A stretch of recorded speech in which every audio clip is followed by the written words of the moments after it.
జిల్లాలో రోగ నిరోధక టీకాల లక్ష్య సాధన క్షేత్ర స్థాయిలో పక్కాగా నిర్వహించాలని జిల్లా కలెక్టర్ పి ప్రశాంతి ఆదేశించారు. శుక్రవారం స్థానిక జిల్లా కలెక్టర్ కార్యాలయ సమావేశ మందిరంలో వైద్య ఆరోగ్య శాఖ ద్వారా జిల్లాలో అమలు జరుగుతున్న ఆరోగ్య కార్యక్రమాలపై కలెక్టర్ సమీక్షించారు. ఈ సందర్భంగా కలెక్టర్ పి ప్రశాంతి మాట్లాడుతూ జిల్లాలో రోగ నిరోధక శక్తిని పెంచే టీకాలు నిర్దేశించిన వయసు గల పిల్లలందరికీ క్రమం తప్పకుండా వేయాల్సిందన్నారు. తల్లి బిడ్డల ఆరోగ్య సంరక్షణ లక్ష్యంగా ప్రాథమిక ఆరోగ్య కేంద్రాల వైద్య సేవలు అందించాలన్నారు.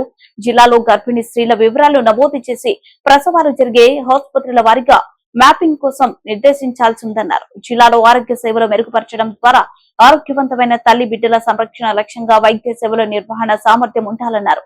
ప్రభుత్వ ఆసుపత్రిలో ప్రసవాల సంఖ్యను మెరుగుపరిచే విధంగా చర్యలు చేపట్టాలన్నారు.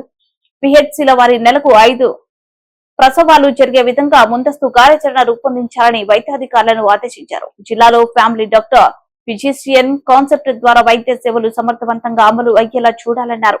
ఆయుష్మాన్ ఆరోగ్య ఆసుపత్రిలో నీరు, విద్యుత్ సౌకర్యం కల్పించి వాటిని వెంటనే వినియోగం తీసుకురావాలని ఆదేశించారు. జిల్లాలో మాతృ శిశు మరణాలు జరగకుండా చూడాలని ఈ అంశంపై తరచూ సమీక్షలు నిర్వహించడం జరుగుతుందని కలెక్టర్ ప్రశాంతి పేర్కొన్నారు.